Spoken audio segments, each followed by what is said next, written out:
Oh, well, there you are right there. Graveyard Carz is starting right now. If I were you, I'd hop on out of the gas tank, get seated, pop up some corn, because we got a great episode coming up.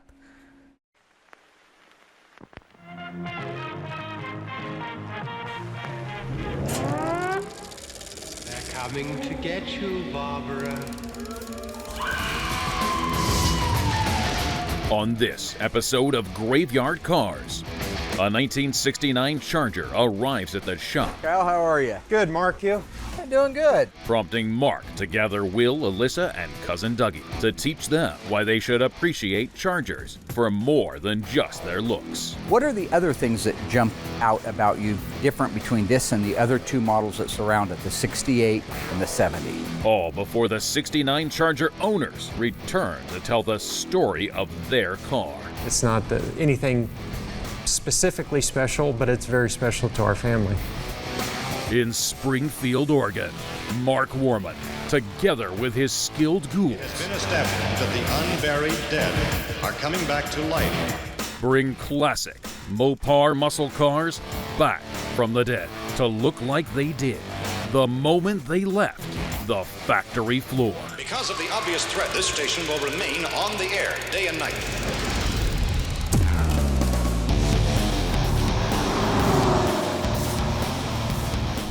Over the weekend, we received a 1969 Dodge Charger. Now, this is a 383 two-barrel car. Really nice, clean, original old car. Been talking to the guy for a while about doing the restoration on it. He finally decided to pull the trigger. We'll sit down and talk with them, learn a little bit more about the car, what it means to them, where he got it, that kind of stuff. One of the things I want to do this week in the way of fun is round up the ghouls and bring out two different cars from two different generations of the Charger. So we're going to bring out a 1968 and a 1969, 1971 and a 1974. Which are two Chargers from each generation. It helps them get more robust knowledge of the cars. If they're ever out at a car show, which we go to quite often, and somebody comes up and asks them something, I don't want them to look silly. So just another opportunity to educate. So with that, I'm pulling into the shop right now to get started. This is going to be a good episode. Graveyard Carz. So this morning I'm going to round up the team and I'm going to take them out back and let them select in their own mind and in their own time which of two generations of Chargers they prefer. We have a 1968, which is a 426 Hemi 4-speed car, original yellow, so hard to argue with that. Then we have a really nice 69 Survivor type car, not full Survivor, needs restored, but a really good, clean, original version of a second generation Charger. Then we're going to hop over to the third generation, have them look at a 1971 Charger RT 440 Magnum Automatic FE5 Rally Red with hideaway headlights, and a very unusual 1974 Charger, which most people don't even look at. It's a factory manual sunroof car, 400 Magnum with power windows, and it's triple white. So it'll be interesting to see what cars they pick. I brought all the ghouls out earlier and we looked at the cars and I let them select what their favorite ones would be. Alyssa went for the 71 Dodge Charger. It's a cool car. I personally love those cars. I know you don't. You know why? Because you're a bubblegum kid. You're that kid that likes pop music. This is why I didn't want to do this. You like pop music on the radio. You want a 68 Charger because it was famous in Bullet. I mean, you don't think outside of that. You just... And Blade. You like the same... Yeah, Blade. Yeah, he did drive one of those. That's a cool car. So since you love them so much, I thought it'd be an opportunity to see what you know about them. Nothing. So, nothing. Huh, but you know you love them. Uh-huh. Huh, that is so weird. Okay, so that's what we're doing out here. We're going to just talk about some of the differences between the 68, the 69, the 71, and 74. Now, what are these generations of Chargers that we're looking at right now? I don't know. What generation would the 68 be? What generation would the 69 be? Did you bring me out here to go over the Since you 68? did so well on the first two, what would the generation of the 71 be? Are you done? Or the 74? Are you done? Okay, let's get started. Now, I'm the first to admit that the 68 Charger is probably the sleekest of the second generation Dodge Chargers, to help you out there. So, 1966 was the introduction of the Dodge Charger. That'd be number two. That'd be the first generation. I see how you lined them up. Well, it's okay. I know. Let me finish. The 66 is going to be the first generation. The 67 is going to be what generation? first. Still the first, that's right. If you know the answer, just shoot it right out there, that's right. Now, the 68 would be the Second. what year, what one of the second generation? The first one, the second one, or the third one of the second generation? Math is starting to, yeah, it's the first car of the, Gotta be the first. second generation. Of the second. All right. Right. So all that aside, I believe that it is a very sleek and sexy car. Now, what is it you like about this car that you don't like about the great looking 69? I love the That grille. made you jump on this like a little kid on a cartoon. why- What do you like about that grille compared to that grille? Because this is all one piece and it hides the headlights. That's a one-piece grille, Yeah, but no, well, it's got that center thing in the middle. and it hides the headlights. This is one piece. That's There's no center divider. And now we're getting something. There's no center divider. That's right. Like I say, if you know the answer, just throw it out there. This one does not use the nose piece in the middle, the H molding style nose piece, but it does have concealed headlamps. Right. And the 69 has concealed headlamps. Right. Did you know that the first generation, the 66 And I like the and the taillights. 67, also had concealed I like headlights? the tail lights. And some of the third generation had concealed headlights. For example, our 71. And the 68 dashes down there. is a 1 year only option. I love that. It's an option, Yeah, or it was standard equipment? standard. Okay. But it was the So- only year that had it, so. So I like the grille, I will concede with that. I like the bumper, I will concede with that. Now you had pointed out that you like That's so solid. the 68 only instrument. instrument panel assembly. And I agree, I think it's very, very cool, and it's definitely a 1 year only unique It's starting to thing. rain. Can we It's finish this fine, this later? is Oregon. I'm not hiding anything anymore. This bull crap people do, like it's always sunny in Philadelphia, this ain't Philadelphia. All right, this is Oregon, we shoot in the rain, okay? It's gonna make my hair look wet, which is gonna make me look bald. Yeah, screw you, Magic Hat.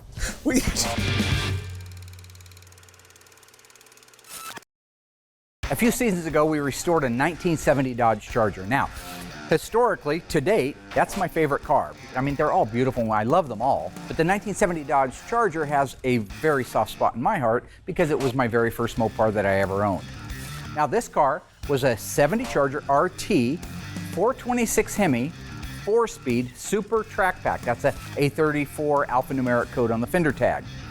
It was also FK5 Burnt Orange, which is my favorite color of all time because my 70 Charger, while it was no Hemi, was a real burnt orange car. My car had a white top on it. This one had a black vinyl top. The reason the car has a very soft spot in my heart is, one, it was done as a tribute to his father, and I think that's awesome. Two is, where else are you going to find a numbers matching, I mean all original, right down to the carburetors and distributor, numbers matching 70 Charger? You're not. I mean, there's a few out there, but not many. So this car deserved to be brought back from the dead, and that's exactly what we did. Now, the car had quite a bit of rust on it because it was from New York, so we ended up doing floors, quarters, trunk floor extensions, rear body panel. There was a lot of stuff. But when it was over, we ended up with a beautiful, all-original numbers matching, one of only 56 70 Hemi Charger RTs. We were able to unveil it at a local baseball game. We got to drive it out onto the field. Crowd went berserk, as you could imagine. It was a beautiful car. So for me, the corpse of the week, probably in my heart, is the corpse of the series, is a 1970 Dodge Charger RT, 426 Hemi 4-speed, burnt orange, super track pack, black interior, console shift. So, now when I walk out, cut the audio right now, and I just keep walking out like I'm really cool, right? But don't, obviously, I'm just strutting. All right, you notice the hump in the floor and the shifter. Okay. Okay, that would be the same in 68 and 69. However, in 1970, the Dodge Charger with a 4-speed would have got what kind of a shifter? Console. Right, it would have got a console around the shifter. What kind of shifter would it have gotten? You know, I don't know. Pistol grip, you work I in don't it know. every single No, day. I don't. This is assembly. The 70 Dodge Coronet, the 70 Hemi Charger, 156 with 426 Hemi, 4-speed and 410 data. Great. What is it you like about the 68 taillights that you don't like about the 69? I've always liked the 65 Impalas, and they had the really cool round tail lights. Now, I will give you that one, my friend. I will give you that one. I like the 65 Impala as well. Maybe the 65 Impala influenced the back end of these cars. Maybe. You don't know. In 1968, if you had a white interior in a Dodge Charger, it had a pearl in it.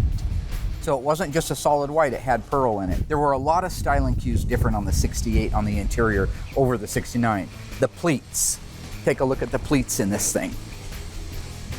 See how those pleats are? Very, very definitive, and they go left to right like that. And that's a unique style. That's 68. You come over to the 69 and notice the seats. Now these are leather interior, but look at the pattern of it. That cross pattern, Right. That's your 69. So, okay. Are we good? It's right. Do you like that 69 Charger has a right-hand outside mirror and this one doesn't? I like it better without. You like it better without. Did you know that has nothing to do with the actual year, make, and model of the car? It has to I do said with the option, isn't it? option. That's an option. That's right. That's an option. That's good. Notice how this one has the RT. That was standard in the 68 Charger RT models. That one doesn't have one. That's not an RT. All right, you can go back in, Alice. I love this weather. Give it to me. Give me more. I love it. I think it's funny that Will's complaining so much about the rain. If this was a football game, he'd be standing in it, eating all the snacks, putting more weight on him. He'd be having fun. Toughen up. You know what I'm saying? When I was 10 years old, I had 5 paper routes. I had to go out in this crap. I didn't even have a shirt on. Don't forget your coffee. It wasn't like you. I couldn't go home and say, Mommy, make me a grilled cheese sandwich and some tomato soup. You know what I got? I got a fist in my face. You're sweet, Mom. You ever walk in the back door and have your kidneys kicked in? So with one car under our belt and the rain coming down hard, I've got to be practical, right? So I'm going to move the next cars inside and go over. There's just no reason to stand out in the rain when you have a big, beautiful shop. Even if that seems hypocritical. Okay, folks, just to talk a little bit further about my favorite car, the 1970 Dodge Charger RT 426 Hemi 4-speed. Very rare car. You probably won't see another one at any local car show. Question is, how many 70 Charger RTs with a 426 Hemi 4-speed transmissions were built? Was it 58, 54, or 56? If you think you remember the answer, because I did give it to you earlier, stay tuned after the break.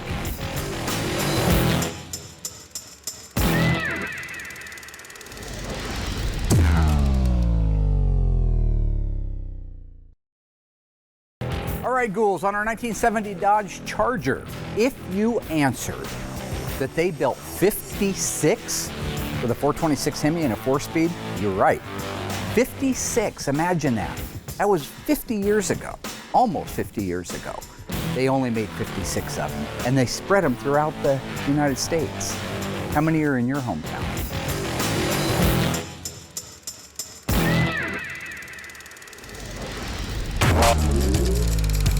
All right, so right now we're getting ready to look at Doug's second choice, the 1969 Dodge Charger. He loved the 68 Dodge Charger. That was his first choice, but Will, big baby Spooner, he wanted the 68, so I let him have that. Without further ado, let's go over some of the things that you like about the 69 Dodge Charger and what sets it apart from the others. Shall we? Yeah. Okay. Oh, sorry. You go. No, you're okay. You go ahead. You walk off that way. You go around that way. I was going to point out the front grille. Well, the center of the grille is different than all of them. Yes, it is.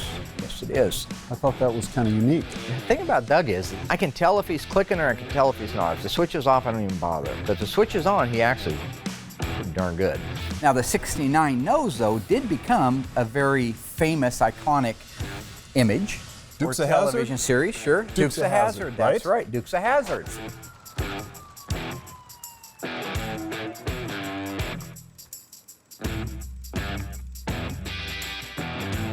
What are the other things that jump out about you different between this and the other two models that surround it, the 68 and the 70? The side lights? The side lights. 69 is unique by itself. This actually does not have a park lamp in it. Just a reflector. So in 69, it was just a reflector. It actually wasn't a side marker light, which is weird because in 68, it was round and it was located up higher right on the style line. But it would actually illuminate. And the 70 would also illuminate. But this particular one was just a reflector. Now this is a special edition. So what is the SE going to tell us on this particular car? What would it have guaranteed that a non-SE wouldn't have? It's very similar Leather to your interior? Very similar to your Grand Coupe, that's right. Yeah. It also gets the wood grain dash panel. Oh, yeah. So the wood grain dash panel was standard on the SEs, and it was the only way you could get it in 69. The owner of the 69 Chargers had it a long time. I think that he's going to have a lot of fun when it's done, and I think he's going to have a family heirloom that he can pass down to his kids. Or what do you think of them taillights? Talk to me. You prefer the 68? Well, I did. These are more like mine, although mine didn't have the chrome highlight around them. Same shape, it didn't have the chrome highlight. That was the 70s style. I like these. 1969, the General Lee made this Charger famous on television. What movie made it famous at the drive-in theaters? Tell me. Dirty Mary Oh, and Psycho Larry. my favorite. Yes, it is. It's one of Doug's favorite movies. We saw that at the drive-in way back when we were Loved kids. it. So that car was a 69 Charger, assumably or presumably, whichever one it is, an RT, because I had RT badging on it. But on the back quarter, right here, an RT would normally have a big badge that would say RT, or this would be a Bumblebee and it would be cut out in the Bumblebee and say RT. That one had neither. It had 440 written in it with that arrow-shaped stripe down the side. It's pretty. So that's why I always wondered if that was a real RT or not.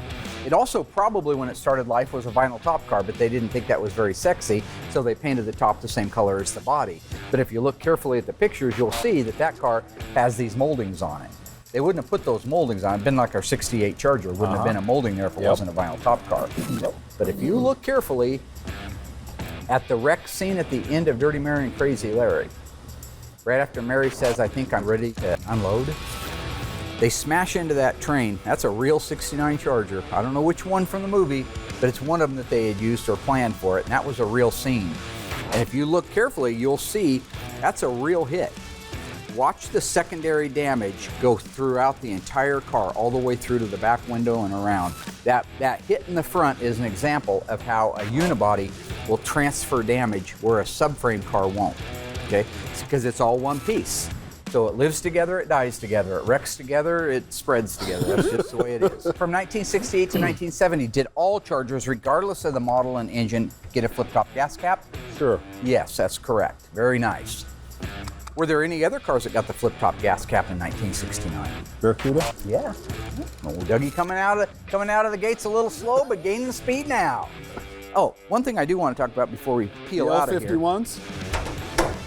The want you to- L31s. What I'd like to know is, why are you doing this with that? Doing what with what? Thank you for asking. This, it's everywhere now. It's like, where's Waldo? I did that? Careful, don't break my hand.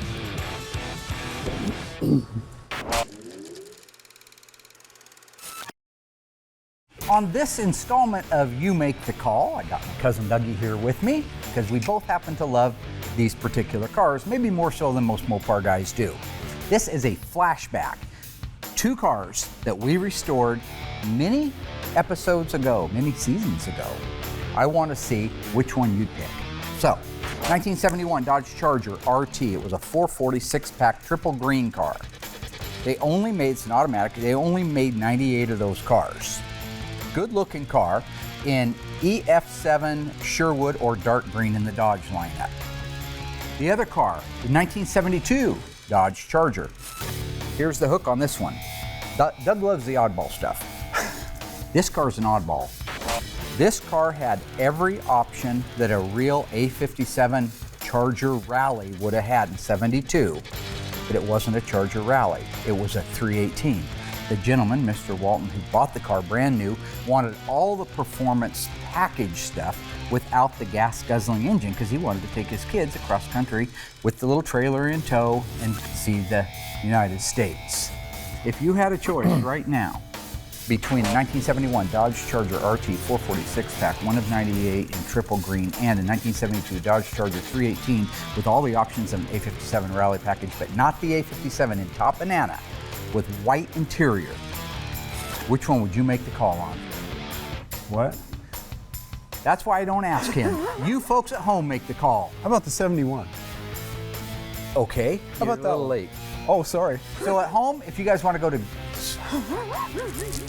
So anybody can make the call on it, Dougie, if he chooses to or not. But if you at home would like to make the call, then go to graveyardcars.com and vote for which car you would pick back in the day. And we will announce which one was more popular according to you next week, live on Facebook. So far, After the arrival of a 1969 Charger, Mark taught Will and Doug why they should appreciate the 68 and 69 Chargers for more than just their looks. That's not an RT. Mark continues the lesson by showcasing a 71 and 74 Charger before the owners of the newly arrived and ready for restoration 1969 Charger return to tell the story of their car. I remember my mom getting in the car and it dying because it does not like my mom.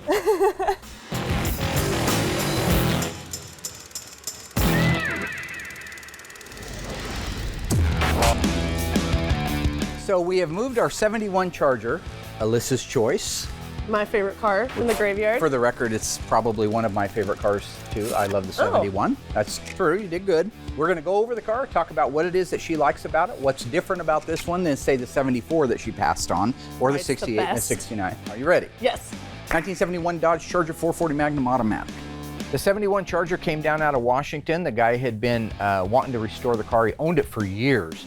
Looking forward to seeing that one done. I think it's going to be a beauty. 71 Dodge Charger. What is it you like about this over, say, the 68 and 69 that you looked at? Yeah. Or the 74, which is very similar to this car? So I like the overall look of this car, the shape of it, and I like the flip-up headlights. I think that's really cool. Okay. I love the hood. Obviously, it calls out the 440 Magnum, so this car had a fast engine. Got fast engine, that's right. I also really like the shape of this 370 quarter horsepower in window. 1971, 375 prior to that. Changed the heads, dropped the compression. That's why you're here. Go ahead. I also like the shape of the window. If you look at this Those are quarter cool. window, Love it comes back up to a point. I think that's cool, because even if you look over at our little Duster, it's more rounded. So I think that this just looks mean, and I like it. But remember, the 74 SE has louvers in there. You didn't like the look of the louver? No, I like those, but it didn't come with some of the other things It didn't that look the slick. 71 had. Yeah, 71 was the last year for a lot of things. Now, you like the stripe. I do. This is an interesting stripe because you see, it doesn't go all the way down like most stripes do. It starts at the back of the hood and the back of the fender and goes down the side. So, but this is a standard feature on all 1971 Dodge Charger RTs. And they were all matte black. Yeah, the weird thing about them is see how they stopped it right here? Almost looks like they didn't think it out all the way. Like, why didn't they come back some more and finish it off or round it? Well, okay. There are no taillights on this one, but the 1971 Dodge Charger taillights would even make you love them more. Is that a mannequin arm in there? Why? who pulled this car in for us? Doug. Oh, he's sick. Well, okay, taking it back at the front, you were talking about the concealed headlamps. Now, what's cool about this car, open that little bad boy up right there. Concealed headlamps were one of the neatest features on the Dodge Charger. It was standard on the first generation and the second generation Chargers. It was optional on 1971 and 72 of the third generation, even though they built them in 73 and 4, the concealed headlights were not an option. If you look at this fender tag right here, you see that code right down there at the end? yeah, I see it. It's- L37. Yep. That's what makes this car so unique, is most of them did not have this. You see them on a lot of cars that people bolted them on because they were a bolt-on item. In this particular case, it was an option. Okay, this was a cab rearward design. It looks like the cab portion of it is favoring the back of the car with the nose towards the front. So the fuselage is more in the back than, say, in the middle of it. So not only was that design change bold, I think, for the time, they were also in the mindset of trying to be efficient. So you could, even though nothing would line up, you could unbolt this fender, unbolt that hood, unbolt that fender. You could go out back and get a fender off of a 70 Cuda, a hood, and the other fender, and bolt them right on there. Wow. And the problem would be there'd be a gap like that of inner structure. Or maybe it would be at the front. But the front inner aprons on this car, when you look at this, these aprons for support This is large under is identical to an e-body car. So you take a look at the shape of this inner fender right here, right? See that? Now go over here and take a look at this one. Identical. Okay, we're running out of daylight. Let's keep burning. The hood definitely is 71 to 74, but they had three different hoods. They had this style hood in 1971, which is a non-functional, but looks like those are louvers that would take cold air in. Right. They weren't. They were simulated louvers, okay? This was one. Then they just had a bulge hood. The bulge hood looked exactly like this, except this big cutout was not in it, and it was just smooth metal all the way across there.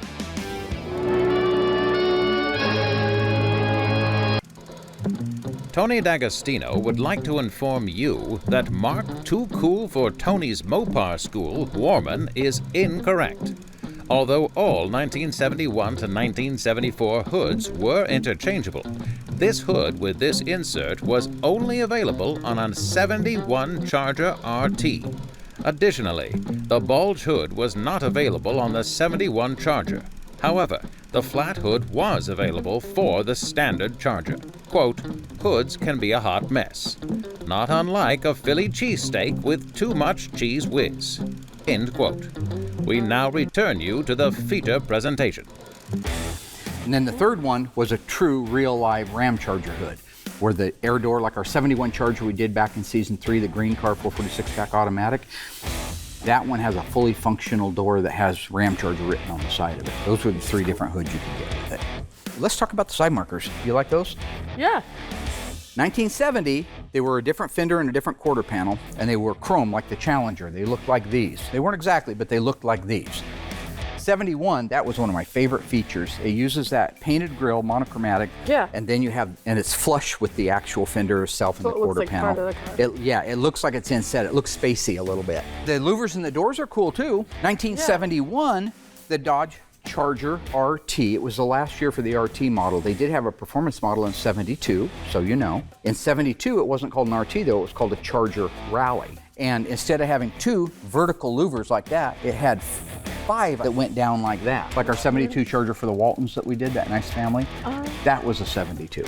71 was the last year technically available with the 446 pack engine. However, there are a few, only a handful, of 1972 Chargers and Roadrunners that escaped the factory with a V code 446 pack or 6 barrels. That's cool. So with that, meeting S adjourned. Do you have any questions? No. Nope. So as everybody knows, my favorite car in history that we have restored to date was a 1970 Dodge Charger RT with a 426 Hemi, a 4-speed, and a Super Track Pack axle package. It was FK5 with a black top and a black interior. True or false? The FK5 stood for Burnt Sienna. Think you know the answer? Stay tuned after the break and I'll let you know.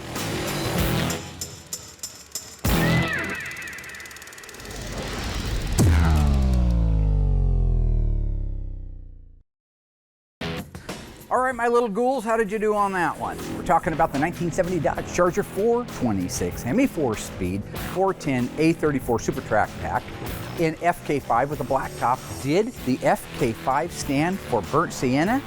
If you said true, well, you're wrong. You're not only wrong, you shouldn't be allowed to watch the show anymore. I'm just kidding. FK5 is burnt orange. I talked about it from the day we started the series until now. My favorite color, burnt orange.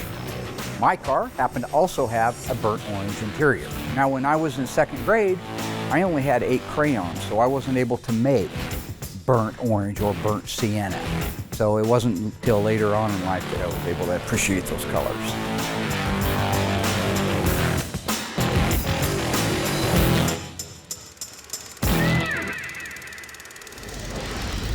So last week we talked about the multi-carburation system that came out in '69.5. So today I want to go a little bit further down that road. I want to talk about some of the things to look for if you're searching for the correct carburetor for your 6-barrel or 6-pack car.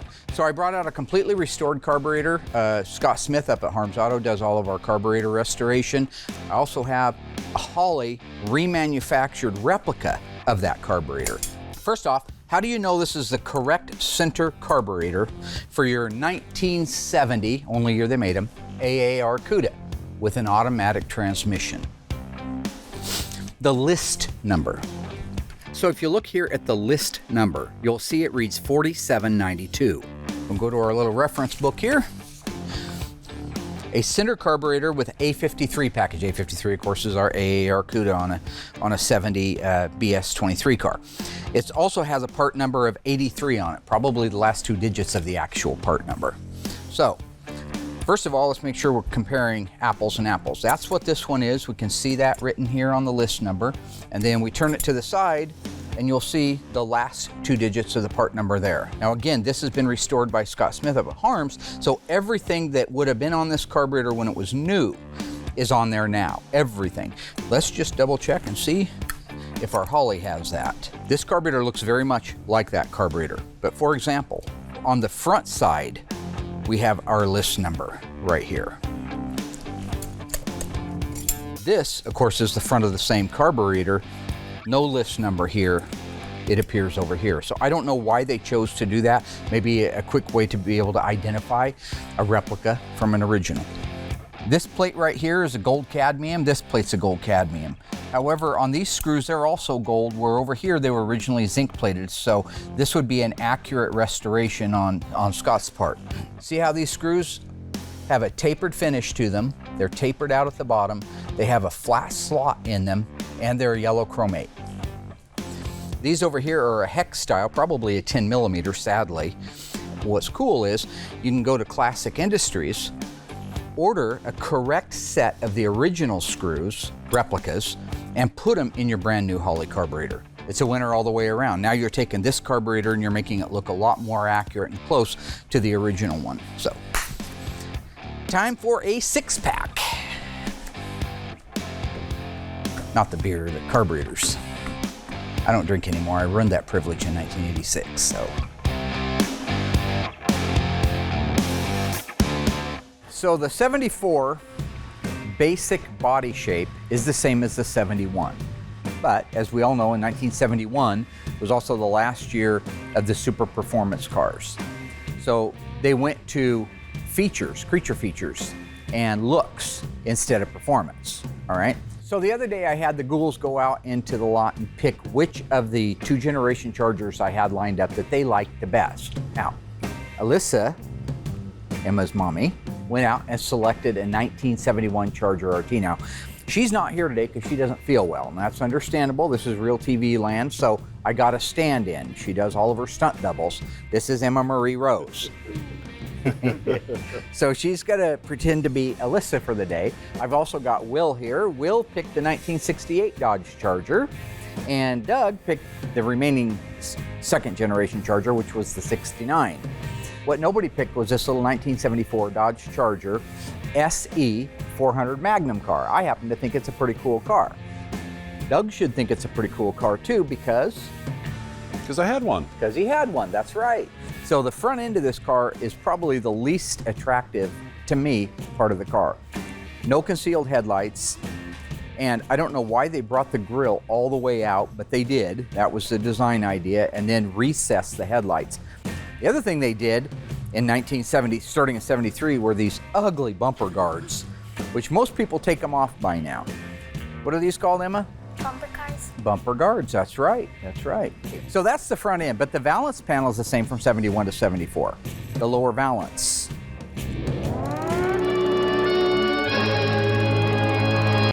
Tony D'Agostino would like to inform you that Mark Cool Breeze Warman is incorrect.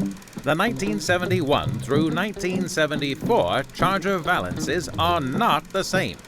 However, the 71 and 72 Charger valances are the same.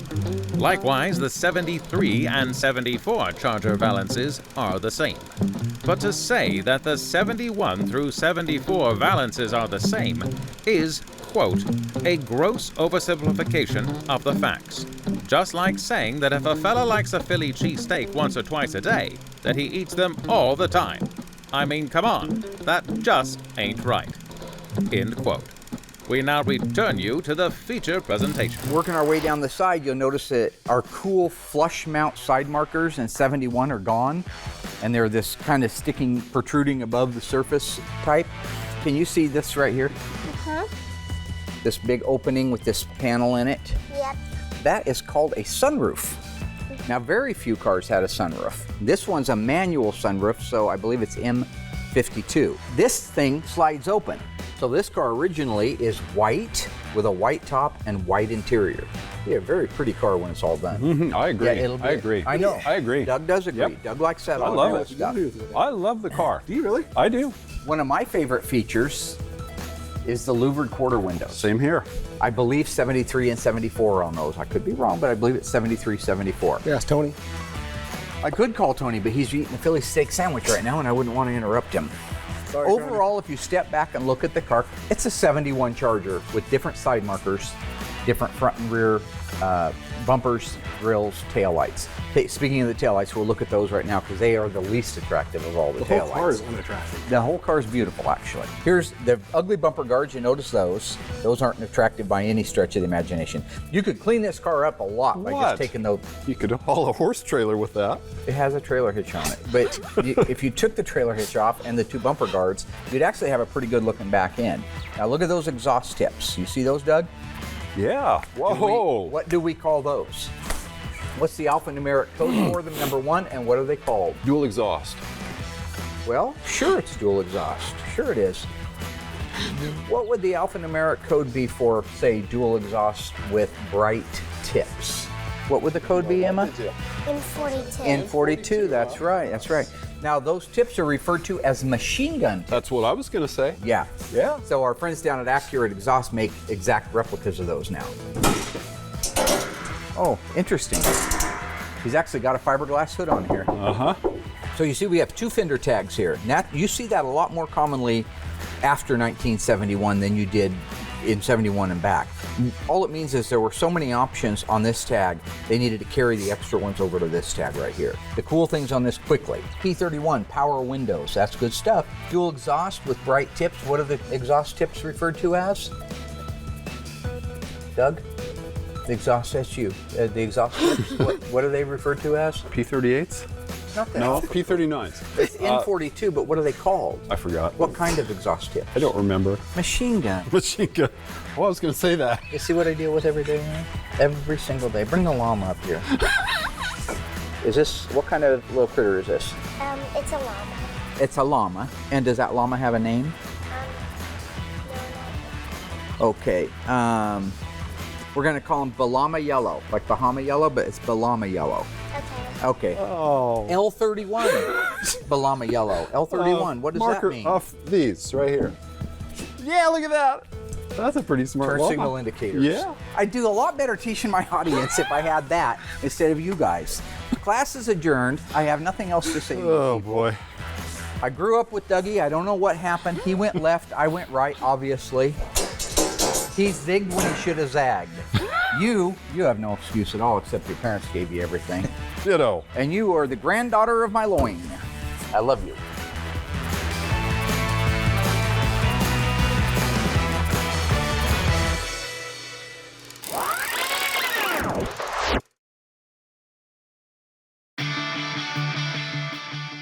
The owner of the 69 Charger's had it a long time. I didn't get an opportunity on the phone with him to go over everything, the backstory, but that's the stuff that I love. So I know when they get back over from the coast, they're going to sit down and kind of tell their story. So I'm looking forward to hearing that. I'm Kyle Koss. I'm the CDL training coordinator for Jefferson County Road and Bridge. This is my daughter, Dakota. This is my oldest daughter. What year did you say you bought the car? In October of 1988. So I bought the Charger when I was 15 years old. We saw the vehicle actually in a car accident. So we followed the tow truck home to the guy's house, and he didn't want to part the car out, so I asked if he wanted to sell it, and I ended up buying the car for $100. Now, I made some pretty good buys in my younger days, but I don't think I ever bought a car like this for $100. I got the bill of sale to prove it. I believe you. I believe you. Wow. We used to take it out on Friday nights, go do little cruises and that. And we've taken it to Bandimere and did some drag racing with it. It's not the fastest car. It's more of a highway car. I mean, for a non-touch, it's a good original old car. A lot of these things, you see our yard full of them. They're not this nice when they come in. So Right. Just stuff like that's amazing. You've got a bunch of paperwork, is that right? Correct. Stuff that you've collected over the years? Yes.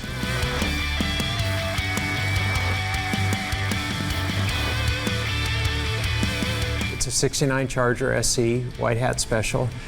So it's not an RT or anything of that sort. The car's an original 383 two-barrel single exhaust car, but it's got leather interior, the wood grain dash. It's not anything specifically special, but it's very special to our family. I remember being in the garage with my dad a lot and sitting in the back seat in my car seat, going to Sonic and doing all those Friday night cruises, and just the smell of the old car. And I remember my mom getting in the car and it dying because it does not like my mom. The wife calls the car Christine, and the car has, for lack of a better term, an attitude towards the wife. There was a scenario where she got in the car's sitting there idling on the driveway, and she made the comment she loved the way the old car smelled, and the car died. Cranked on it, it wouldn't start, tapped the dash, said it's all right, she didn't mean it, hit the key, and it fired right up. Just every time my mom walks out and the car's running, she's like, I can't touch it, it's gonna stop. The hope is Mark will exorcise the demons in it and make it where the wife can be around the car where it doesn't hate her. The day of our wedding, we actually used the car for the wife and I to go from the wedding chapel to the reception. Of course, I didn't like that it was all decorated, but didn't like anything hanging off or riding, so there was strict rules of what they could or could not put on the car. The styles of the cars back in the 60s, they're just unbeatable. Mopars have a personality. The car, in my opinion, picks its owner. So I'm really looking forward to the car getting done. I know Mark's going to do a good job with it, and I'm anxious to see it when it's finished. I'm ready to see it. I want it to be like tomorrow. The cost to restore it might be more than the value of the car, but not when you add in the emotional part of it. It's just a great thing. Well, Willie, I think we had a pretty good week, don't you? We had a great week. We had a great week. I think the point about the Chargers was well made. Now, you picked the 68. Correct. And why did you love the 68? The taillights, the grille, the one-off dash, one-year only dash, all those good reasons. The things I pointed out to you. That's okay. You didn't point out the taillights. Don't ever say the F word because we have to cut it and they can see your lips flapping. All right? So don't say that word. You bring it out. I bring it out in you. Okay. Well, anyway, I think that Will did good. He learned a lot. I enjoy the fact that your car was out in the rain. I think that's my favorite part. See, that's more of your crap. That's not more. Oh, yeah. What, I talk to God and say rain when we're out there inspecting the car? No, that was just the way it is, man. It's seasoning you. It's seasoning you. Someday you're going to take over the throne. You and Alyssa are going to be running that place. Can't wait to see that. I was surprised that Alyssa went with the 71, but at the same time, you know, she's younger and she probably doesn't remember as many 68 to 70 Chargers on the road. Right. So she probably saw more of those. Who knows? You know, like I say, you're damn lucky Jerry Crandall isn't around for your silliness. There's no reason for me. Everybody likes me. Yeah. Well, let me tell you how Jerry likes somebody. But everybody else likes me. His cousin Jody started dating a new guy, right? Right. He pulls up, he parks out in front of the house over there on 17th Street. It was Jerry's parking stall, right? Right. So Jerry hops out there. He's only got one leg, right? He walks out there, hops out there, hops up on the hood, takes a dump on the windshield, and it runs down the windshield. And while he's doing it, he's looking the guy right in the eye, like that. And what the beautiful thing is Jerry was so big and so nasty and so powerful, the kid didn't do anything. The kid just watched him take a duke on his car. I guess in a way he's lucky it wasn't Christine, because remember when Moochie took a dump on? Right, yeah, it didn't work out. Yeah, it didn't work out so well.